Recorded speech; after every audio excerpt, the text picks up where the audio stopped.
Hello नमस्कार मु doctor Aditya Narayan Das fertility consultant केया fertility Bhubaneswar आज आपन सामने मु उपस्थित होइछि एक इनफर्टिलिटी रिलेटेड ट्रीटमेंट डिस्कशन करने को आपण माने शुणिथिबे IUI इंट्रायूट्राइन इनसेमिनेशन से आपको सूचना देबा पई मु आज आपन सम्मुख रे उपस्थित अछि। यही 5 मिनिट समय भितर आमे किसी अधिक सूचना IUI विषय रे पाइबा। आपण जानते इनफर्टिलिटी क्लिनिक को गले आपन को मुख्यतः 3 प्रकार ट्रीटमेंट संपर्क में सूचना दि जाए था। गोटे मेडिसिन द्वारा चिकित्सा आ गोटे IUI आ गोटे तृतीय चिकित्सा जोटा एडवांस चिकित्सा IVF बा इक्सी बा टेस्ट ट्यूब बेबी मेडिसिन द्वारा चिकित्सा करुछंदी कर सारला परे किछि दिन परे जेतोले रिजल्ट होई न थाए डॉक्टर डेफिनेटली आपन सहित IUI किंबा IVF संपर्क में डिस्कशन करिथांती। IUI कौन सी टेस्ट ट्यूब बेबी नुह इंट्रायूट्राइन इनसेमिनेशन तार अर्थ है यूट्रस भितर इंट्रायूट्राइन इनसेमिनेशन सीमेन को इन करबा ताको IUI कहा जाता है। इस प्रक्रिया रे कौन करा जाए एक निर्दिष्ट समय रे स्वामी को लैब भितर IUI लैब भितर धातु देवा को कहा जाता है और से धातु को आम एक निर्दिष्ट प्रक्रिया रे प्रिपेयर करथिबा समय रे आमे क्वालिटी ऑफ सीमेन क्वालिटी को बढ़ाइबा को चेष्टा करिथाउ। भल शुक्राणु मानू खराब शुक्राणु मानू अलग करदे से भल शुक्राणु मानू एक नमनीय कैथेटर बा IUI कैथेटर द्वारा यूट्रस भितर छाड़ी थाउ। तेणु ताकू आमे कहू इंट्रायूट्राइन इनसेमिनेशन। को कारण जो IUI करा जाता है मुख्यतः पुरुष मान क्षेत्र में जितेबाला धातु रे शुक्राणु संख्या कमी जावा कि गतिशीलता एक निर्दिष्ट मात्रा कमी जाए कि से माने मिलामिशा कर शुक्राणु संख्या बहुत कम हो जाए तो से भाया केस रे IUI द्वारा एक पाखे आम अधिक संख्यक गतिशील पावरफुल शुक्राणु मान पहुँचाई प्रेगनेंसी चांस को बढ़ाई था। स्त्री लोकों क्षेत्र में देखा जाए बहुत थरक पॉलिसिस्टिक ओवारी कि माइल्ड एंडोमेट्रियोसिस अनएक्सप्लेन्ड इनफर्टिलिटी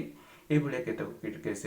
आम जो मेडिसिनल ट्रीटमेंट द्वारा फेल्यूर होता ता सहित IUI को जोड़ी अधिक सक्सेस पाइबा को चेष्टा करिथाउ। IUI ट्रीटमेंट प्रिपेयर करने पूर्व डॉक्टर देखी था कि यूट्रस ट्यूब खोला अच्छी कि नहीं अन्य कौन हार्मोनाल प्रॉब्लम अच्छी कि जदि से हार्मोनाल प्रॉब्लम थाए ताकू दूर करा जाए तो एक निर्दिष्ट लेवल रे समस्त प्रकार हार्मोन को आनिबा को चेष्टा करा जाए थाए। यूट्रस स्ट्रक्चर केमिति अछि सेतिरे कोनोसी प्रकार ट्यूमर अछि कि ओभारी रे कोनोसी सिस्ट अछि जहाँ आपन को IUI रे सक्सेस देबार चांस को कमी थाए से भलिया केस को देखि सारला परे आपन को IUI पे प्रिपेयर करा जाए। ता पर मासरे पीरियड हबार तृतीय दिन रे आपन को टैबलेट दे आपनकर एक्स्ट्रा एक डिंब सृष्टि करिवारे चेष्टा करा जाता है और डिंबर ग्रोथ एडिक्वेट होची कि न होची देखिबा पई आपन को फॉलिकुलर मॉनिटरिंग पई डका जाता है। गोटे मासरे पाखापाखि 2-3 थर आपन फॉलिकुलर मॉनिटरिंग पई आस्तांती पीरियड हबार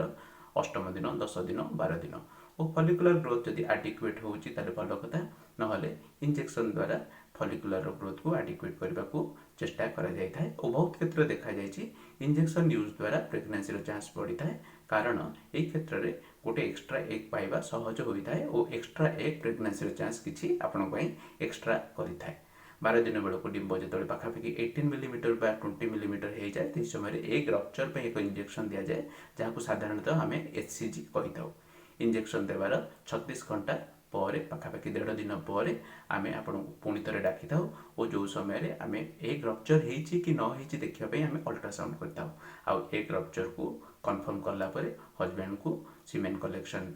आम पठे था। हजबैंड सीमेन कलेक्शन देलापर पाखापाखि 90 मिनिट समय आमको लगे यही समय आम सीमेन को प्रिपेयर करता और ये सीमेन प्रिपेयर करने समय आम खराब शुक्राणु मल्ला शुक्राणु जो मानकर पावर कम से भल भल शुक्राणु मान अलग कर दि जाए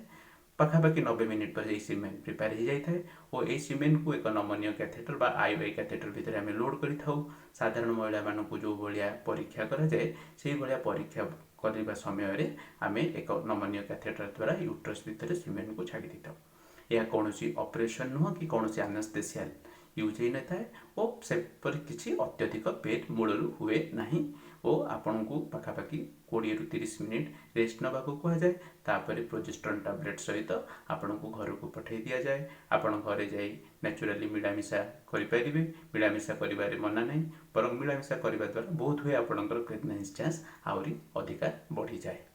14 दिन रु 15 दिन पर जदि आपंकर पीरियड गड़ुए डिले हुए ताले आपण प्रेगनेंसी टेस्ट करिपारंती और जदि प्रेगनेंसी पॉजिटिव है खुशी कथा और प्रेगनेंसी नेगेटिव है एथिरे किसी डरबार नहीं पुणी द्वितीय मास आईवाई आमको तृतीय दिन क्लिनिक को आसवाक होता है बहुत जगह आम बहुत थर आईवाई कलापर फेल्यूर हो तेणु आम भावु बहुत हुए मो हाथ में कौन ऑप्शन ना डेफिनेटली आईवीएफ आईवाई अपेक्षा बहुत व्ययबहुल चिकित्सा तेणु कौन कौन कले आईवाई रे आपण सक्सेस रेट अधिक हम डेफिनेटली आम जाना प्रथम कथा है मेडिसिन किंबा इंजेक्शन जहाँ नौ आप देखिए इंजेक्शन नेबा मास मानक सक्सेस रेट अधिका कारण इंजेक्शन नेबा मास मानक मेडिसिन मास मानक गोटे दुईटा डिंब एक्सट्रा सृष्टि होता है जहाँ आपको आईवाई चांस को बढ़ाई थाए डबल आईवाई बेले बेले 24 घंटा थे और 36 घंटे थे ये डबल आईवाई करने द्वारा सक्सेस रेट अधिका होता है आगु जदि आप बारंबार करने सत्वे फेल्यूर होते डेफिनेटली डबल आईवाई संपर्क में चिंता करूँ जदि लाप्रोस्कोपी कि हिस्ट्रोस्कोपी होना तेणु करई नियंतु छोट छोट पैथोलोजी थाई छोट छोट प्रोब्लेम थाई जहाँ आम आईवाई सक्सेस रेट को कमी था छोटिया polyp mild endometriosis partial tubal blockage किंबा कौन पेरिटोनियल फैक्टर पछपटे कौन आडिशन रहा यह आम प्रेगनेंसी चांस को कमे देता है बेले बेले सीमेन आम हजबैंड मानू बारंबार कहू रेगुलाली सीमेन काढ़ा हजबैंड मैंने स्ट्रेस फ्री रहा दरकार फल सीमेन गुण बा क्वालिटी आ फर्दर कमी न जाऊ बेले बेले दुईटा सांपुल देवाक कहुए 30 मिनिट गैप्रे प्रथम सांपुल देलापर आम देखू जब सांपुल बहुत खराब अच्छी आधा घंटा पर आम एनकरेज करूँ आ गोटे सांपुल देवाक